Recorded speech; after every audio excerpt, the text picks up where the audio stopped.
Our brains don't know that we are kidding or being tongue-in-cheek. Words matter. It's why we spend so much of our training in real estate on scripting, role playing, what to say, exactly what to say certification.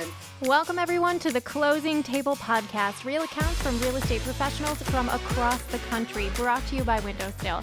I'm your host, Kat Schooler, and today I am sitting down with Kristin Bond and Amber Yaklin. They are both real estate agents with Thrive Realty in the Southeast Michigan area. Kristin is also the business development manager at Thrive, and together they are Be Revolutionary. They started this business and movement all about empowering women. They have their podcast, Be Revolutionary, and honestly, these two women are revolutionaries not only in the world of real estate, but in the world of empowering women as well. We talk about the ways women need to do business differently, about the different ways women can leverage their schedules, and most importantly, the mindset advice that has changed both of their careers. You are going to want to listen all the way to the end on this one. This is a conversation that could have gone on for hours and hours and hours because Amber and Kristin have so much good advice to share. I hope you enjoy. Kristin and Amber, thank you so much for joining me today. Would you, for our audience, for those of us who might be just listening only, introduce yourself so they can put a voice to a name? Absolutely. So I am Kristin Bond. I'm Amber Yaklin. Awesome. Thank you both so much. So, Kristin and Amber, you both met through real estate and then have now created a movement of empowering women, Be Revolutionary. You have a podcast. Can you start off with telling us how you guys met? Yeah, it's actually one of our favorite stories. Yeah, and funny enough, we didn't initially meet through real estate, which I think is everyone finds interesting because that's how everyone knows us now. But we actually quite some years ago met through a mutual friend. Amber worked with her pre-real estate, and I grew up with her since like 5th grade. And so we kind of knew each other as acquaintances through this mutual friend. And then truly it was real estate that like really solidified and formed our friendship because about 4 or 5 years ago, we ended up finally doing a transaction together. And then that was what really kind of like solidified us having our own friendship connection that was outside of this mutual friend that we had. Yeah, so we became Facebook friends after we had met through this mutual friend. And one of the things, I was a little bit more newly licensed. Kristin had already been doing real estate for a few years, and we were just very big. We were both really big on sharing other people's stuff on Facebook. That's something that we had in common that we didn't know. It was like, we didn't see other realtors as competition. We were just like, hey, like you've got a house to sell. I've got people looking to buy a house. And Kristin was actually doing an open house and was doing like a Facebook Live. This was like very like pre-Instagram era. So we're dating ourselves a little bit, but she was doing a Facebook Live through this house. And I was like, that's a beautiful house. And my people would probably love to see that. Like everyone loves to see the inside of houses. Yeah. It's why we love HGTV so much, right? As a society. So I shared it. And my clients called me literally within a few minutes. And they're like, we want that house you just put on Facebook. And I called her and I was like, don't sell that house. And so we really, like, that was the beginning of something that I don't think we really knew about the power of networking and relationships in not just our industry, but in any industry. And we ended up selling that house together. Yeah. And I think that was a little like now you hear so many buzzwords around like collaboration and coming from an abundant mindset. And like, I think that's what we were doing in that moment 5 or so years ago, but like didn't know that's what we were doing, if that makes sense. It was just what was like naturally happening between us, and we both use social for our businesses. So it kind of happened, and like now looking back, we're like, oh, we were doing that stuff because we weren't afraid of that, but we didn't really know the words to put to it at the time, I don't think. Yeah, and when you do a deal with another agent, you spend so much time on the phone back and forth with them, and so we really got to know each other during that time. Both of our clients actually for that house had really interesting family events that had happened in their lives. So just coming from that place of like empathy and like, why do we do this for people? And then after the deal was done, we kind of just continued that friendship because we were both moms in a business that's really male dominated. And we had both had men and women who had kind of made us feel bad about that at some point in our career, on the other end of a deal. And so we really solidified our friendship over those stories. And we're like, we think that there could be a different community for women and moms who are in this business. It doesn't have to be so competitive and so cutthroat. Like, look at what can come from really coming from abundance and doing a deal together that's for everybody. Well, and also understanding that just because someone, and we both had very young children at the time.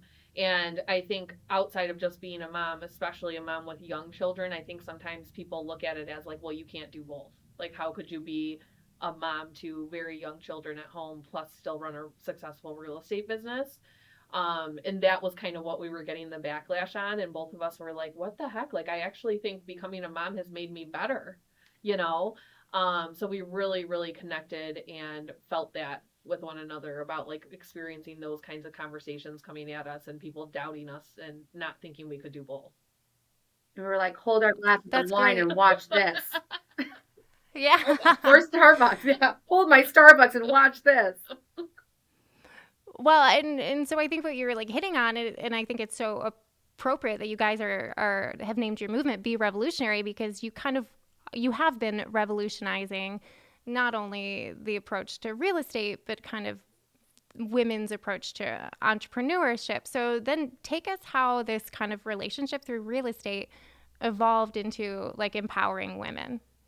Yeah, I think we just initially started doing it naturally, right? Like it just started naturally kind of happening, and working with like empowering each other really was truly, truly at the core, like what started it. And then really we didn't really know what it was at first. And we started having conversations between the two of us really during COVID, mostly was when it really, really started. And we would wait till the kids were in bed. We would grab a glass of wine. We'd hop on Zoom. We'd be just like collaborating, sharing. Does everybody remember that time? Yes. Like you were dying to talk to someone so badly outside of your household. You're like, anything will do. How many apps came out that we were like, I'll jump on Zoom. Yeah. I'll jump on Happy Dance. I don't even care what it's called. Talk to me. Yeah. Talk to me.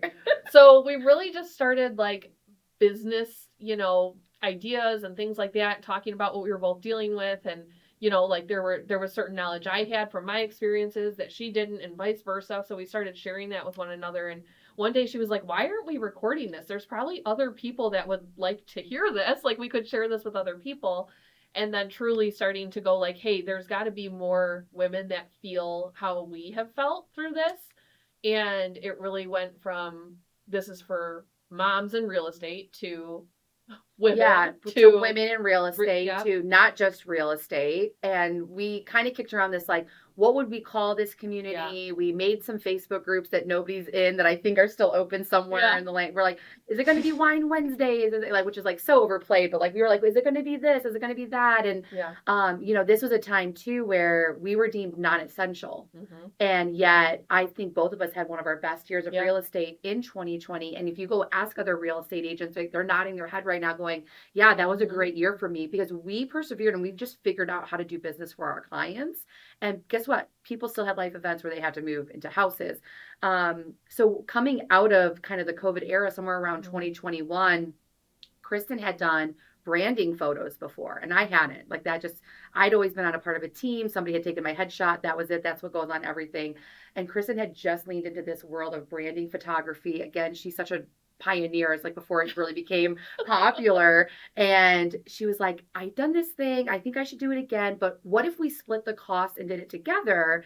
And then if we ever do another deal again, we can market together, because we live, another misconception is that we live really close to each other. Like we wish. We're like almost an hour away from each other. So she's like, if you're, if you have clients on this side of town, I have clients on this side of town, like why wouldn't we start referring that out? And so again, coming from that idea of abundance, instead of like, I have to sell every house, it was, what if I'm collaborating with somebody who can sell on one side of the state and I can sell, or that county, and I can sell on the other side, right? And we hired my friend who is a photographer. Her name's Monica Allen. She's a great photographer. Go follow her on Facebook. But she does mostly family photography. We pitched this idea to her. Yeah. We got the Cambria Hotel in Shelby Township to let us run amok in their hotel. It was brand new. It was like brand new. They gave us a room and everything. Shout out to Cambria. They're always the best. And we had both been known in the past to wear red lipstick. This is like where it all comes into play. And when we would share, like, red lipstick is a pretty bold color choice to just wear on a random 9 a.m. Tuesday. But we both had our own kind of stories in why we did that. And they both culminated with, like, it was a power move. It exuded confidence on days where we really needed, like, an extra boost of confidence, or it made life a little bit easier after we had kids to, like, feel put together. It was really about the feeling that it gave us. And she goes, what if we bring our red lipstick and we just do a couple pictures together as like a nod to this thing that we used to always do. I think at the time we were barely even wearing lipstick. Like, it's so funny to see pictures of us from then, and we're not wearing it today either, but it's so funny to see pictures from back then because we had it on so much. And then in those pictures we're like, no, it wasn't existent. It looks like we didn't finish getting ready. Exactly. And we don't look ready, right? So we had walked into the room. We had gotten changed. We put on this red lipstick. It was the very end of the shoot. We had already gotten all of our personal shots done. And when we walked out, my friend Monica goes, ooh, you guys are like the red lipstick revolution.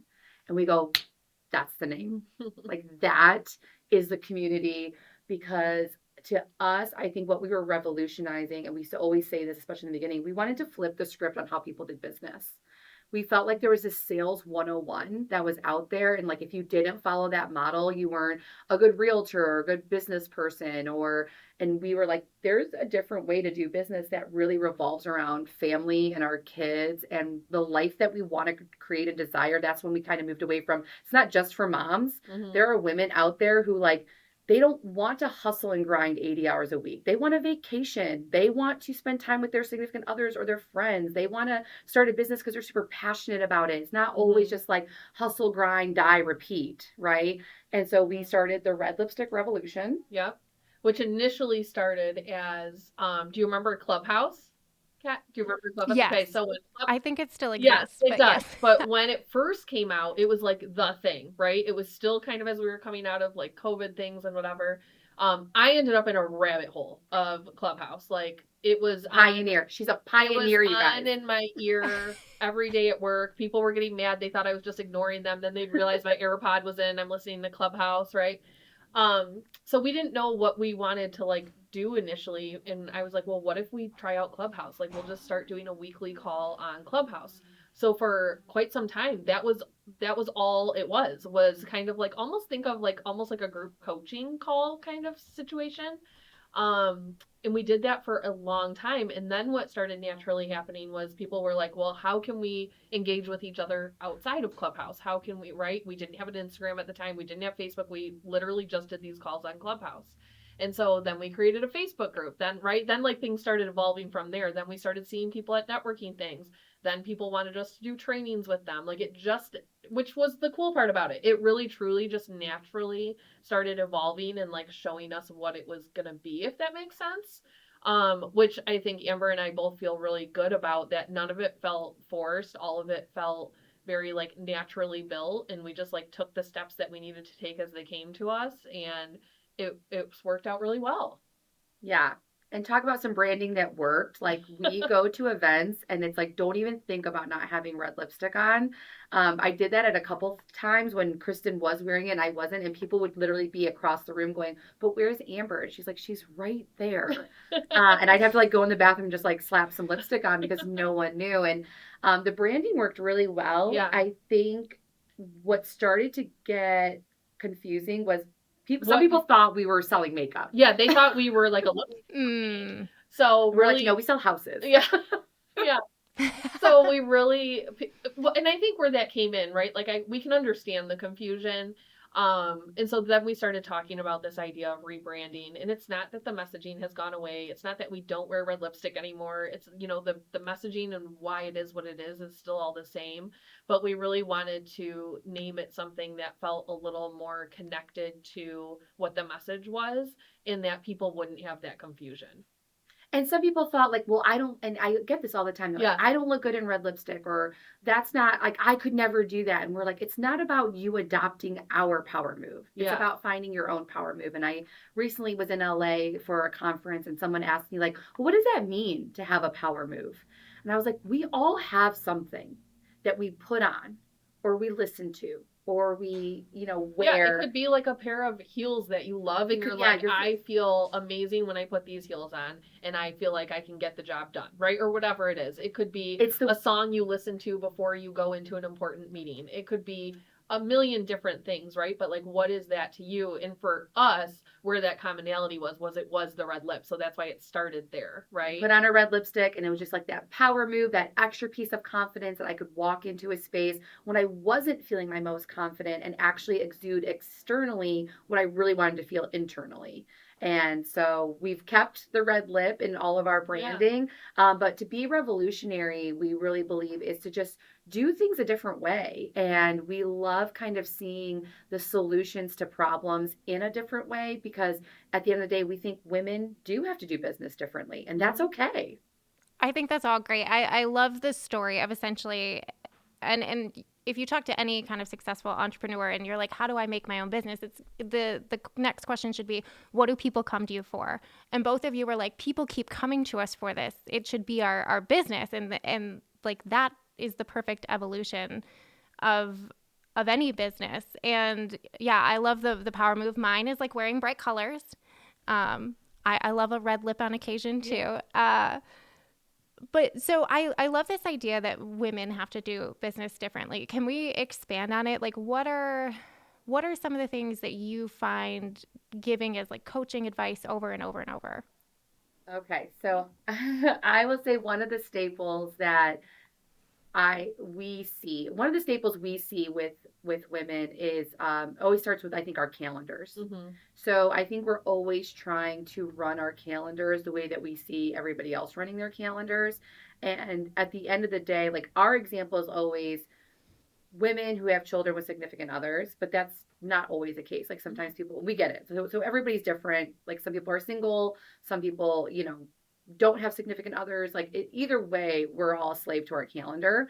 Um, but we get to choose what's on that calendar. And I think sometimes you feel like there's no choice in that. So oftentimes our biggest thing first is a calendar audit, to really make people have to slow down and see what are they putting on there, Mm-hmm. and is it actually necessary? Because yes, in the moment you feel like everything is so necessary, like, oh, I couldn't move anything on my calendar, like, this is just Yeah. my life, this. And it's a lot of that mentality of like, this is just my lot in life, Mm-hmm. is to be busy, busy, busy, busy, busy. And so, like, the next thing we always see is like, stop wearing busy as a badge of honor.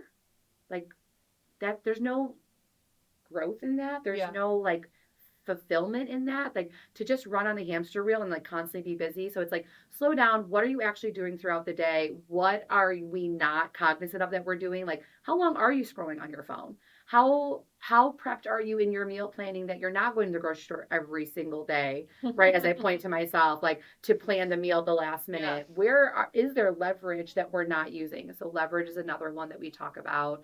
um And I think giving yourself like, especially with leverage, giving yourself the permission for those kinds of things. Like, I think as women, especially women who are moms and have families to take care of, like, there's, for some reason, this expectation like that if we're working, we're also supposed to be doing all of the house stuff, right? Like, we're supposed to do all of it.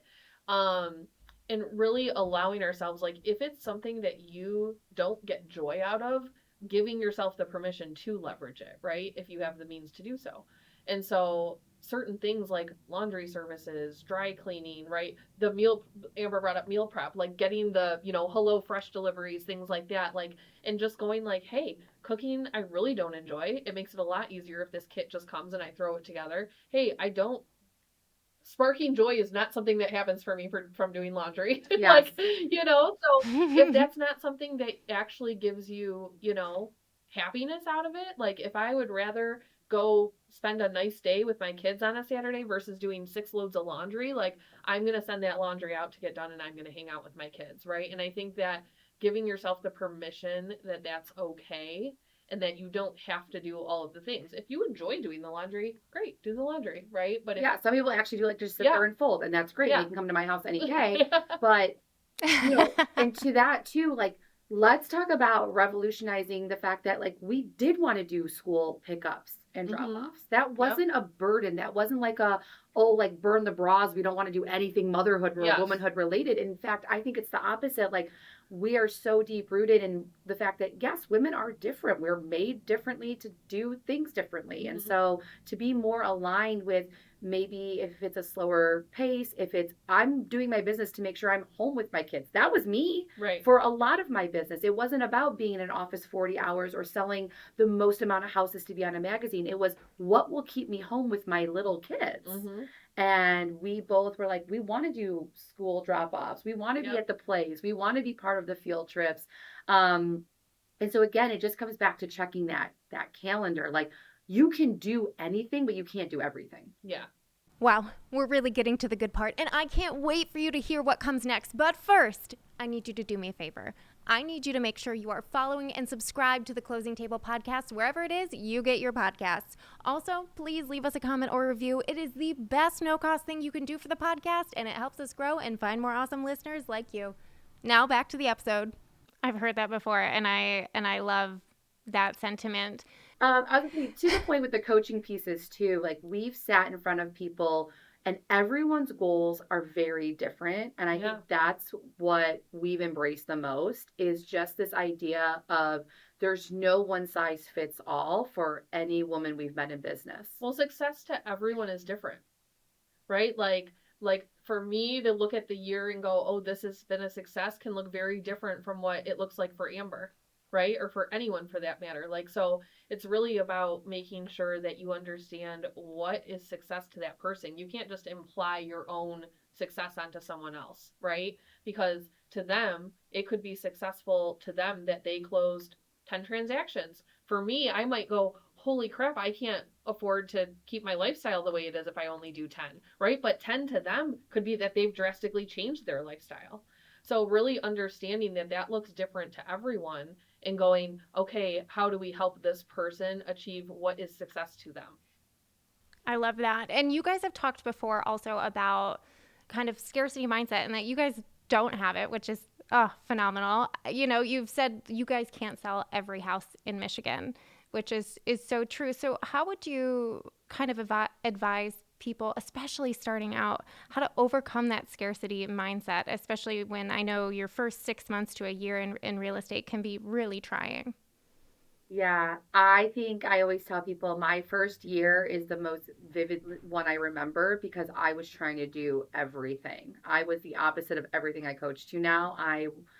I'm very success driven, um, but also in a way that's like almost too people pleasing. Like, if you put a goal out in front of me, I was like, I'm going to go do that goal. If you think I can't do it, I'm going to go hit it out of the park. So I was answering phone calls from clients in the middle of dinner. I was walking out of school performances. One time I answered a call from a Zillow lead at 2 a.m. And she goes, why did you just answer my call? I said, why are you calling? And I was pregnant. I had insomnia. So it didn't matter. Like, I was like, but I had no boundaries around that. And so it's easier said than done. Yeah. So I think just knowing that if you can micro focus instead of macro focus your first year, like, just do the next deal.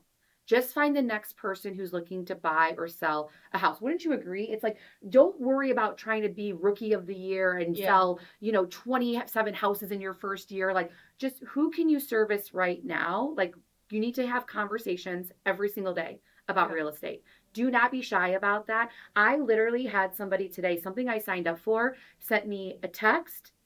Oh, it was the first grade teacher at my school today, sent me 2 emails and a text message. You think she cares? You think she's like, oh, I'm bothering Mrs. Yaklin? Like, no, she wants to make sure the information comes across. Right. So just knowing, one major thing is you have to have conversations with everybody. The second major thing is really owning and believing that you're making a huge difference in people's lives when you are working in their real estate transactions. Once I believed that, everything changed, because people will tell, realtors are kind of like, they get a bad rep. Yeah. And so sometimes we're like, the bottom feeders for some reason. I don't know why we're the butt of all the jokes. We literally help people through some of the hardest life events that they are going through. And I've said this from the very beginning. People are getting married, or they're getting divorced, or they're having kids, or they're empty nesting, or they've lost somebody and have inherited a Or house they're moving across state or across country for jobs, that or, they may not even want to yeah, do. It's a very bittersweet life event that yeah. typically puts them in that position. And you are here to literally guide, consult, and coach them through the entire thing. It is a privilege to do what we do. And not only that, for most, yes to that part, but also for coupled with that is for most people, it's their largest financial transaction they're ever going to make in their whole life. And it's not about you. It's Right? about Like them. like buying a house is probably the biggest financial decision most of the population is going to make in their lifetime, right? Buying and selling homes. And so, just in that first year, giving yourself a lot of grace and bringing it up in conversation, I think, as much as humanly possible, was what really helped me. Yes, I love a pretty Instagram feed. Yes, go do the reels. Yes, dance if you want to. I don't care what you do with your social media marketing. But when even this last week, I said, where did these last two people just come from? And I circled it back to like this one group I'm a part of. Yeah. In person. An in-person group I'm a part of Yeah. has led to probably 99% of my business over the last almost decade.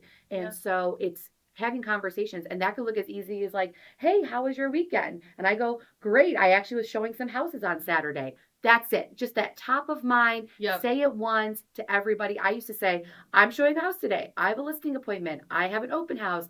I have a meeting at my I have a meeting at my office. Yeah. Our team meetings every Wednesday, right? Like it's just making sure that you are the top of mind professional. So if you're in that first year, just have unapologetic conversations around it and just micro goals. Yeah. Go get the next person. And I think the other thing I would add to that, especially nowadays, I don't think this was as bad for you and I when we started, but back in our day. But there's so many shiny objects now. Like as soon as you become a realtor, there are people just flooding you with, do you want this service? Do you want these leads? Do you want this? Do you want me to do this for your social media? Do you want this? Right? And I think that if you can kind of just take a step back and go, hey, I mean, hopefully you're with a brokerage or a company or a team that like, is helping guide you. But if you can look at successful people that are around you, with you, coaching you, whatever it is, and go, okay, well, they've been in this business for over a decade, over 2 decades, whatever it is. They've obviously figured it out. They haven't been part of that population that is out in the first 2 years, right? So like, let me just put blinders on to all the shiny objects and do what they're telling me first, because it's proven. They've gained success with it, right? And I tell people all the time, do that first. Do the things that we know are going to work for you. And then once your business is where you want it to be and you're making money, then you can start looking at the shiny objects and like playing a little bit, right? Like, hey, okay, I'm going to spend this money on this and test it and see if it works. But when you're in that initial stage and you're learning and growing and you don't have that income even coming in yet, you don't want to be outputting all this money to a bunch of things that you don't even know if they're going to work, right? So I think just being able to kind of put the blinders on, hopefully you've chosen a mentor, a coach, a team, a brokerage, or whatever that's guiding you properly, right? And that they have what you need to get going. And then once you're where you want to be, start kind of playing a little more. So to that point, I feel like it's really important that brand new agents do have some sort of mentorship or team setting built into their brokerage. If you're getting into real estate, I'm going to guess right now that unless you have some sort of hedge fund that has flowed your way, you're doing it to create the wealth and the freedom. You don't already have the wealth and the freedom. And so I think another shiny object is always like, well, what's my split? Well, what am I giving that brokerage? When you really should be asking, like, what am I getting in return? I think what I was paying in the first parts of my career makes people's like jaws drop to the floor. They're like, you were paying what to who? But I would have never made it without that mentorship. I talk about my mentor all the time. He was incredible. He got me through so many really emotional moments of transacting what, again, is the biggest thing in people's lives, right? And so if you want to go it alone, I would highly suggest that that's not what you do within your first year. I suggest you find an amazing brokerage or team that acts like a team and look at what kind of training you get. The training is everything, and not just leads. Totally. And you guys with Thrive, you have a training program, right, that you guys have developed? We do, yeah. So at Thrive, a big misconception with Thrive is that we are a team. We are not. Everyone at Thrive is an independent agent. And what I found so attractive about that was, and Amber and I both were on teams for quite some time. Not together. Not the same ones. Another myth ones. is that we never worked together until we came to Thrive. And so what I think is so interesting is you are, even as a brand new agent with Thrive, you're an independent agent. So you get to, from the get-go, you get to market yourself, brand yourself, build your business, your name, all of those things. However, we operate very much like a team. So I think that's why there's that misconception in the industry about Thrive. So I always like to say it's a hybrid. Like, it's the best of both worlds. You're getting the independent part of building your name, your brand, your marketing, your numbers, right? All of that stuff. But you're getting all the things that you traditionally only see on a traditional style real estate team. So it's like hybrid of the best of both sides, in my opinion. And that has everything from training to mentorship to coaching to workshops to, you know, all the systems and the tools, right? You're not going to be in a situation where you're like, oh, I need to get my own CRM, or I need to do this or that by myself. Like, everything that you would need, want to acquire is already built into Thrive for you. Like, everything is within the four walls. And there's a collaboration to it, which obviously spoke to both of us. And we didn't even join Thrive at the same time. That this was not like a business decision we made together, which also surprises people. Like, we have individual brains and individual businesses, and we do think autonomously. But what I really appreciate is that collaboration piece. Like, we have a forum where people ask questions, and you don't have to be in a leadership position to answer those questions. And I think that's what new agents really need, is almost like this round the clock reassurance that what they're doing is okay, that it's the right thing to do, that it's the most efficient thing to do. I think that's what a lot of realtors are looking for, is efficiency. Like, nobody wants to be spinning their wheels, trying new things. Like, we want to be getting clients, finding them houses, rinse and repeat. And I just really love that, you know, anybody can jump in and help these new agents at any time. And they're appreciative of that. I can see a mirror of myself in some of these new agents who are like, what if I do this wrong? Or what's the best marketing tool? And we ask a lot of questions. We're like, what's the best marketing tool? Great. What are you trying to accomplish? Right? Because the best marketing tool for me might not be the best marketing tool for Kristin. And so we ask a lot of questions around that. And so I just love the way that everyone is very willing to put in their opinion of what's worked for them, so that someone can choose what's going to work best for themselves. That's great. You know, because it is about what you're trying to achieve. What I love about you both, Kristin and Amber, is that you're not just talking the talk, you walk the walk. You're going to events, you're working on yourselves. You both have a very, I think, healthy growth mindset from, you know, just from listening to your podcast, listening to you guys talk on other podcasts. And I'm just curious, like, what is something a coach at maybe one of these events has said to you that has moved your career forward? Well, I'll share one that's, I just went to something, so Yeah. it's a little bit more top of mind. I'm sure there's been so many great nuggets. Yeah. We have like great debriefs after some of the events that we go to. One that just happened, I was out in LA for a podcast summit with Kathy Heller. And she talked about this abundant mindset. And I actually told a friend at coffee this morning about this. And it was, I've even told Kristin this. It was like a big, like, aha moment, I think, for anybody out there who's struggling with scarcity mindset. They might not even know they're struggling. By the way, if you have scarcity mindset, you might not even know that you have it. It's just one of those things that you, once you see it, then you go, oh, like, how do I get out of this? And I suffered for that forever. Like, I was the woman who said things like, I'm just bad at numbers, and I don't know about my finances, and haha, I shop too much. And those are all things that we say when we don't want to take accountability. So that's a good one. So I had a coach who was like, are you an effing grown up? He literally told me that on a coaching call in front of a lot of people. He cussed. And he cussed. It was a group coaching call. And he goes, are you an effing grown up? Well, then you need to know your finances, because that's not just for you to put on your husband. That was a big aha moment for me. And that was about 4 years ago. But then to take that further into the growth of abundance, this conference I was just at, this woman said, the dolphin doesn't go swimming in the ocean and then go, oh, that's enough water for me today. Like, oh, I don't want to take up all the water. A dolphin is going to take up as much water as it needs, not just to survive, but to thrive. And that there is no earning the things that we need to thrive. I can't wake up and earn oxygen. or earn the birds chirping or earn the flowers growing. Some things are just graced upon us.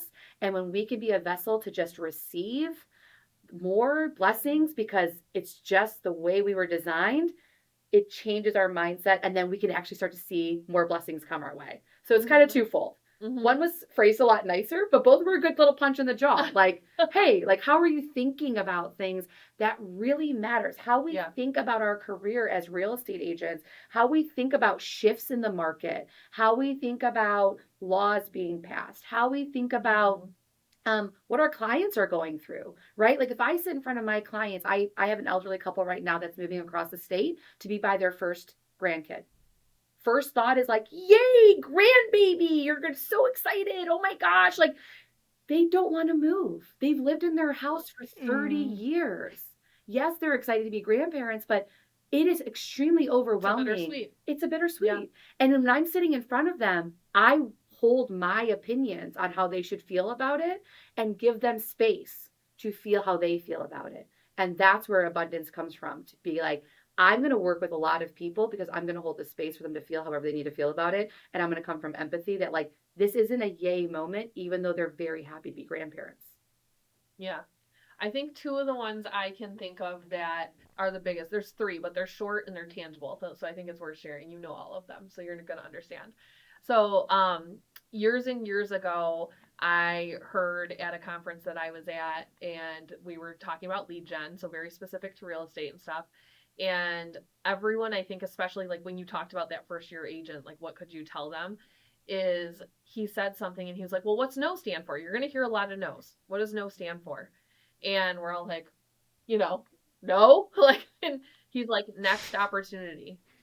And everyone was like, oh my gosh, right? And so being able to keep that in your mind of just like as you are hearing the no's early on in your career, especially to stay in that right mindset, just going like every no you hear is getting you to the next opportunity. Like you have to hear them, right, to get the yes. So that was one that always kind of stuck with me. Another one was from Phil M. Jones, and this isn't even necessarily like a getting ahead in business thing. This truly, I think, applies to like life. So does the abundant mindset thing, right? But he has this saying that he always says about putting the elephant in the room. Like if you know there's going to be an elephant in the room, be the one to put it there. And that's a more recent one. Like that was probably about 2 years ago almost that I heard that. And Amber knows. She's like, you love that so much. And wants to put the elephant in the room. The rest of us are all cringing, knowing exactly what the problem is. And she's like, well, let's just put the elephant in the room. And then she just says the thing, and we all like our eyes get real big. But then guess what? Like then we just address. But then everyone's talking about what we need to talk about, right? And not beating around the bush. So like that has been something that whether it's with family, friends, work, right? Anything, like being able to do that. If you can do that, Amber still knows when it's coming and she's like, oh God, she's going to do it. She's going to say it. Yourself. But I think, right, but that's really what needs to be done. Like, that's why there's sayings like, oh, why are you just beating around the bush? Like, say what you need to say, right? So that was a big one. And then another one that was more recent was from Jessica Woodbeck, the CEO of Thrive. And we were talking about something that I was in a coaching session with her, and it was something on a personal level, but really it could apply to anything, right? But like not putting how you would react to things on other people. So we were talking about something with a personal situation that I've been dealing with for the past couple of years and how that's been affecting my relationship and all that kind of stuff. And this particular thing we were talking about, she goes, well, did you give him a list of like what needs to be done? And I said, no. She's like, why not? I go, if he gave me a list, I would murder him. Like I know what needs to be done. And she's like, yeah, but maybe he needs the list. And I was like, wow, okay. I didn't think about that. Like I was thinking about how it would feel to me if he handed me a list. And I was just assuming that he would feel that same way if I handed him the list, right? And so I think if you can think of that in terms of like anything, whether it's like, how your client's going to react to something or something in your personal life, like kind of being able to step back and go, okay, this feels uncomfortable because I would feel this way about it, but I don't know how they're going to feel about it. So let's just have the discussion and try it and give the information. Same way with how our clients feel when they're buying or selling a home. Like we would assume something's a very happy occasion. That doesn't mean that there isn't like some life event that's happened previously that might make it feel a little bittersweet, right? So not putting your emotional assumptiveness on somebody else, I think is just a great life lesson in general. Yeah. So glad I'm learning that at 40. No, I feel that because I think that's something that I have realized more recently as well is all you can do is control how you like relay the Mhm. information. You can't control how somebody Receives it. reacts, and they're definitely not going to react well if they don't have all the information, Right. right? So I think that's a great thing to remember, and especially in this relationship business, I think real estate agents are very empathetic people, but we don't all react the same way. So like even though you're like doing the right thing, you're being a good person, you're empathetic, you can't make that assumption, you know? For sure. Yeah, and I think too for any new agents who might be listening, you're not going to know everything. So there's no stress in saying, I have to find that out for you. And there's no stress in just telling your clients like, here's a problem that came up and here's our solutions, which solution works best for you. And really giving people the power Mhm. back in making those decisions. And that doesn't mean that people aren't going to be upset or they're not going to like take it out on you. We've had a lot of clients who get emotionally reactive and we're kind of the ones that's part That's of what they pay us consulting. for. That's what we get paid for. If Yeah. you're consulting or coaching anyone and they've never gotten upset with you, then you're not consulting or coaching very well, because it's about pushing on pain points. It's about doing what's best for your clients even when that's not what they want to hear. We're not yes men. We're not like best friend cheerleaders, rah rah, do whatever you want whenever you want. We are people who are consulting you through a really important situation. Certainly. And, and I think it goes back to that putting the elephant in the room. I love that because I think somewhere along the lines, we've created this as a culture society, this false dichotomy between like being like agreeable and polite is good, but being direct makes you mean. Right. And that's not true at all. Yeah, that's been a huge I think thing with me is I am very direct. So sometimes that can be taken the wrong way, right? But I think initially, right? And then once you get to know me more, you're like, "Oh, well, It's actually refreshing. she's saying what I need to hear, right?" And whether that's with clients, friends, whatever. And I think that like Amber said with like not being, a yes man or a yes woman or whatever, you even as friends, like I don't want Amber just agreeing with every idea I have because she wants to make me happy. Like if I have an idea and she can poke a hole in it and be like, I don't know if that'll work because of this, that, or whatever. Did you think about this? I want to hear that, right? Like I want that directness. And I think another thing that we've learned too through some coaching we've done is like asking people for the permission for how honest they want you to be, right? Like if you're like, I'm not sure how this person's going to take, my directness.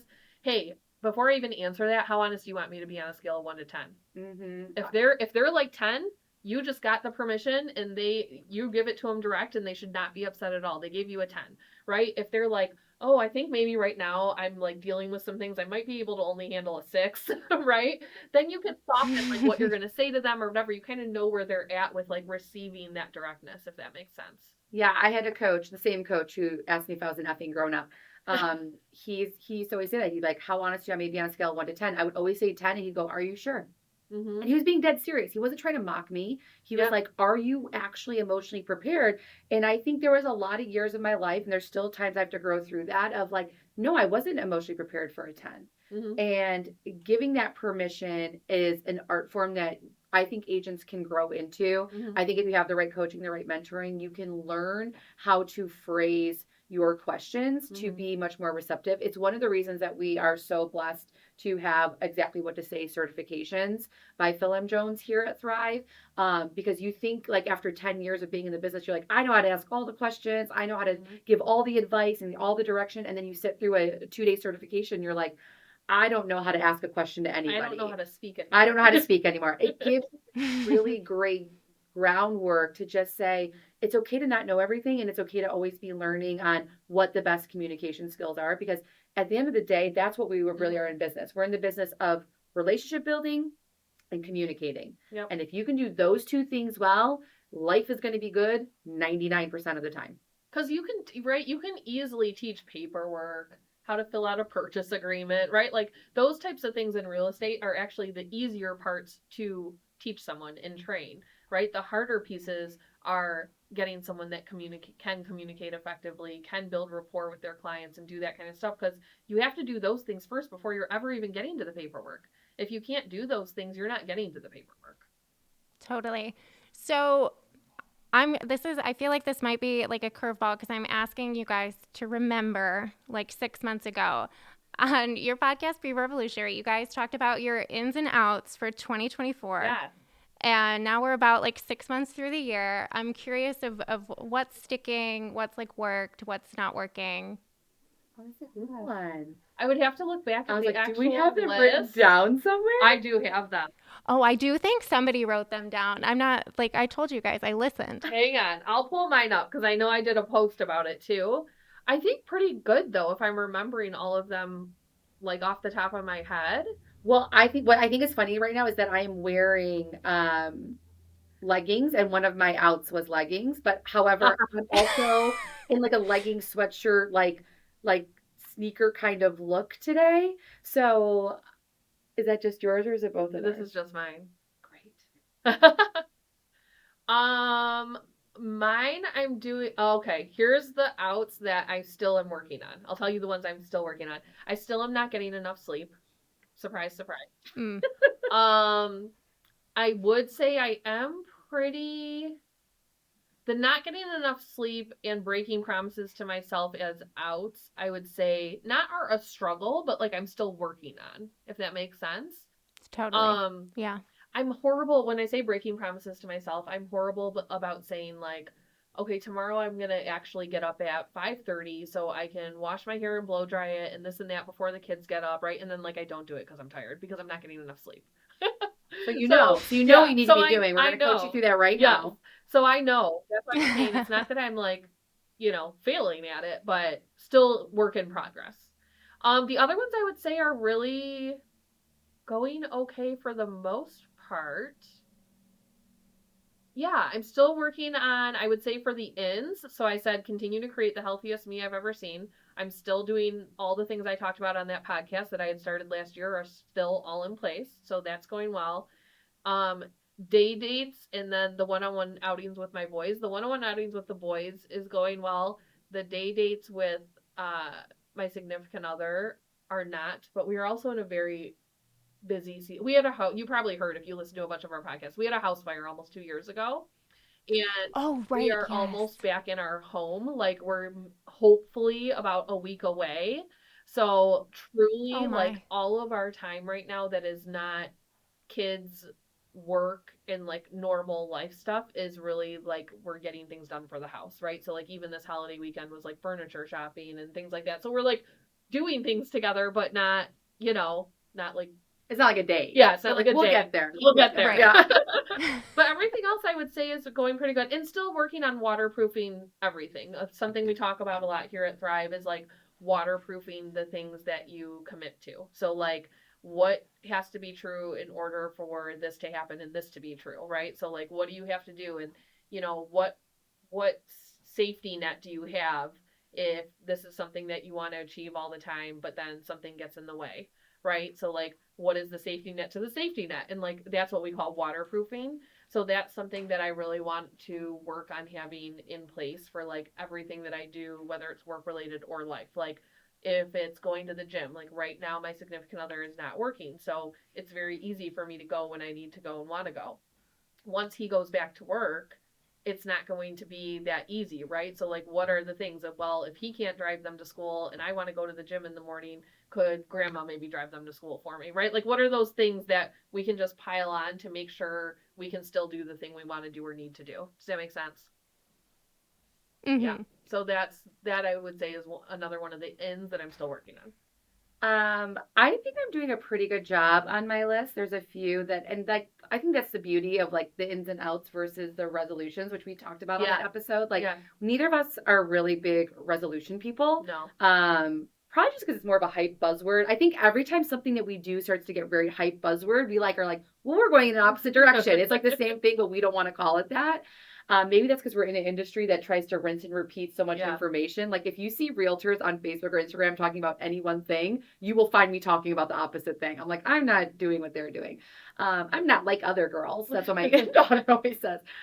And definitely dressing up. I know today I said like I messed that up with the sweatshirt and the leggings, but I have been really taking care of like what outfits I want to wear, how I want to present myself. Again, back to that power move. Yeah. Being fully present in the moment is something that I'm working on daily, and I think I'm doing a good job of it. I'm trying to be very intentional on be right here in this moment. We took our kids to Cedar Point for the first time on Sunday, which feels like a rite of passage if you live in Michigan. And I was like on these roller coasters or in line with them, and I'm like, be here in this moment, like check out their excitement for these roller coasters, like, just like I love that. And I would say one of the outs that I am crushing, and I would suggest every person listening to this podcast really hear and take away is I think I said what was out was calling yourself a mess. I'm so tired of us putting ourselves as women on the train and calling it the hot mess express. I am so tired of it being like, I'm just a hot mess in a mom bun. Like, our bodies don't know that we are joking. Our brains don't know that we are kidding or being tongue in cheek. Words matter. It's why we spend so much of our training in real estate on scripting, role playing, what to say, exactly what to say certifications. If that wasn't so important, why would that be what we are learning about? And it took me years to figure out that the self deprecating humor that you'll still catch me do here and there is really important to shed because I'm not a mess. I'm actually a very successful mother of three and an amazing wife. And the more I tell myself that every day, guess who I show up as? But if I tell myself I'm a mess every day, who wants to hire a mess? Who wants to be coached by a mess? I literally see coaches out there, they're like, I'm a hot mess, but I'm here for you. And I'm like, I don't want a hot mess coaching me. I want a woman who I aspire to be. Who's my future self going to be? And so I actually saw some woman today on Instagram, and she says, every day I tell myself, my name is Glenda and amazing things are happening in my life. And I tell myself that 100 times a day. And I was like, it's something as simple as that, as being like, I'm Amber and I'm really good at what I do. I'm Amber and I'm really good at what I do. And then guess what happens when someone comes and asks me about how my career is going? And they're like, wow, looks like you're crushing it. I'm just really good at what I do. I've chosen to be an expert at what I do. And the way we speak to ourselves is so important. We wouldn't speak to anybody else in these disparaging ways. In fact, we were just at the Empower conference, which is the largest women's conference in Michigan. It's run by a friend of ours, Demery Foltz, and she did something where everybody had to write down 3 things that they tell themselves, that like negative things that they tell themselves, and then they had to go walk up to a stranger and they had to say it to them as if they were saying it to them. So if I was like, I'm a hot mess, my hair is ugly, and I'm fat, and then I'd have to go walk up to Kristen, I don't know her, and I used to be like, your hair is ugly, you're fat, and you're a hot mess. We would never walk up to somebody else because we don't even see that as true in somebody else. And yet we tell ourselves all day long. So I just love the idea of stop labeling yourself as these negative things. Yeah. Like, you're amazing. You're probably doing amazing things. And if you have a roadblock, like I get like a writer's block almost in my brain of like, someone's like, Amber, like, what do you do? And I'm like, nothing. I'm the worst. I can't remember one thing I've ever done right. I will take out a piece of paper and I will write like, who am I, really big in the center of it. And I'll be like, you start with like the simple things, right? I'll write, I'm a mom. Yeah. I'm a wife. I'm a realtor. And then you can start getting deeper, right? Like you can kind of like bubble off of there and you're like, oh, like I'm a business owner. I'm a coach. I'm funny. I have great hair. Like you start to really have to find the things about. I do have really great hair. You have to find the things about yourself. I've been told that my whole life. If you see me now, it's like not that great, but it's pretty great. There are just things that you can say about yourself, and it's okay to compliment yourself. So, of all the outs that I'm working on, that is the most important one, and I think everyone should do it. I think the one I really need to work on is planning my week out in advance, because sometimes my calendar still runs me. But that's what the tools are for, is to be able to reset and go, oh, I can feel my calendar running me. It's time for me to do a calendar audit and see what I can run instead. Amber, I'm so glad you brought up the topic of how you speak about yourself, because I remember listening to that and being like, yes, yes, yes. Because I work with a coach too. And one of my favorite things she says is you have to teach people how to talk about you. And I feel like then that's the next layer. Like if I'm going around saying I'm a mess, Well, the next person I talk to, if I introduced myself to you, Amber and Kristen, hi, I'm Kat and I'm a mess, they'll be like, oh, that's Kat and she's a mess. Exactly. You know, like it propagates out. And so, I think that's such an important reminder that the way you talk about yourself affects how you feel about yourself, and then it's the way other people talk about you as well. And it's the way your children are going to talk about you, and it's the way they're going to talk about themselves. So I used to always say, like, I'm raising 3 girls. What am I teaching them with just my mannerisms that they're going to say and do about themselves? Mm-hmm. But that doesn't discount the fact that Kristen's raising 2 boys who are going to become partners to somebody one day. And how are they going to see those women or men or anything? How are they going to see their partners? Because how do we speak about ourselves? How do we treat ourselves? How do we treat our partners?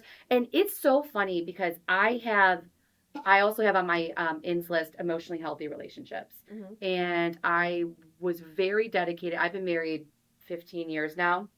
And you don't feel old enough one day to just wake up and go, wow, I've been married 15 years. I've been with the same person for 2 decades. That means that we have now gone through our 20s and 30s together. That's wild to me, right? You're so different when you meet. Your whole adult life. Your whole adult life has been with this one person, and you're both growing and changing, and then you're supposed to do it together. And like anybody who says it's easy, they're lying. It's okay. It gets messy. It gets hard. And I always will tell you, I have one of the best husbands on the planet. I have like one of the most engaged, amazing husband fathers. I was just texting him like, hey, this is going a little long. Can you go get the kids? Like, he's amazing. That doesn't mean that he has to grind my gears sometimes or get on my nerves. And so to be an emotionally healthy partner really does start with how you talk to yourself. Because for so long, I was blaming him for the ways he would, quote unquote, treat or react to things I had to say. Sure. And what's funny is that was my hangups about myself and what I was doing. That was my insecurities bubbling up about saying, I want to go to this or I want to attend that. As soon as I started changing that and saying more confidently, like, this is what I'm going to do for my business, or this is the event that I'm going to, or I want to fly to LA to do a podcast summit. And he was like, okay, well, let's talk about that. It wasn't that immediate negative reaction that 10 years ago I would have assumed. And so when you're going into these relationships, it can feel really easy to just constantly jump ship. And that's not just personal relationships. Let's talk about business relationships, right? In real estate, we are independent contractors. We can be in business brokerage-wise with whoever we want. It can feel really easy to be like, jump ship, didn't like the way that worked out. But what are you bringing to the table as well? Mm-hmm. You have to always be looking at what are you exuding that is creating that response. Nobody wants to hear that. Nobody wants to hear that they're creating the reality they live in. They want to be like, no, that's them. They're doing that. But the second we start speaking about ourselves better and to ourselves better, you will see people will start to treat you differently. Yep. 100%. We've both experienced that. Mm-hmm. That's wonderful. So, Kristen and Amber, what's next for Be Revolutionary? What's next for you both this year? Well, we have some exciting events coming up with Be Revolutionary. We've got a training coming up. We have here's a little fun fact. We bedazzled our own shoes for the largest women's conference that we were just at, and it became like the biggest hit, and everyone wanted to do it. So we're going to host an event where people can come. We'll have all the supplies. They can customize their own Nikes or whatever shoes they want to do for that matter.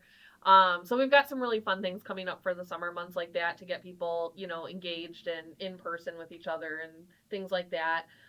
Continuing the podcast, and, we're about to hit summer here with our kids. So that always gives us a moment where we kind of audit our calendars again and go, okay, what needs to look different? Because the summer months when the kids are home from school, it adds a little extra layer of, schedule changes for us. So we'll be coming up against that in a couple weeks. And what else? Yeah, we've got our effective networking course. We're going to we had our first round that we just did in May. We're going to be bringing that webinar back in not just real estate, but in every industry. What we found was we know networking is important. We know relationship building is important, but a lot of people don't know what to do after the event. Or before the event to prep for it. We kind of think that we're just going to show up, make a friend, and have an instant client or business connection. And truly, we have developed an amazing method over years of having to build out our own businesses.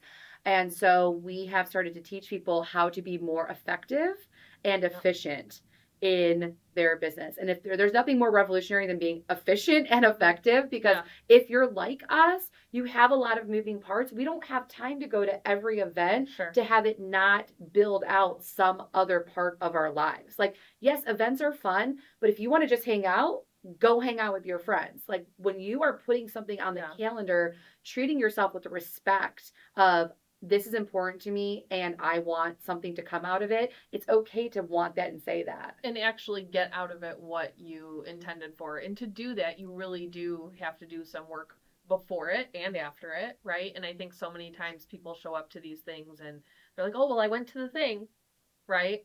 And if you're going to all the things, but not implementing anything or doing anything or making any connections with that information or with those people, is it really worth your time? Especially for us. Like, if it takes us away from our families and from our other business, is it worth going if we're not going to actually do something with it? And we had a lot of people when we would speak in front of big crowds go, oh my gosh, like, we want to know more. Can you go more in depth? How do we work with you further? And so to that, we're like, DM us on Instagram is always the easiest way at Be Revolutionary. We're happy to send you all the links so that you could, like, you can have a one-on-one consulting. We would do social media audits. We'll give you information on the webinar. That's the way you can sign up for our newsletter that goes out. And we only send out newsletters when we actually have something to say. We're not here to just fill your inbox because, again, we're about being effective and efficient. So if you want to learn more about what it means to network effectively, shoot us a DM. We'd love to let you know. Yeah. Awesome. And we will link Be Revolutionary's Instagram in our show notes. We'll link you guys as well so that people can follow you and learn more to work with you. Kristin and Amber, thank you so much for taking the time today. I know everybody's just going to love this conversation. Thank you so much for the opportunity. It was awesome to talk to you. Thank you for listening to the Closing Table podcast brought to you by WindowStill. I'm Kat Schooler. Please make sure you are following our podcast either on Apple, Spotify, or if you're part of our YouTube audience, make sure you hit that subscribe button. If you're enjoying our podcast, please consider leaving us a written review. It helps us find more amazing listeners like you. Thank you all, and we'll see you next time.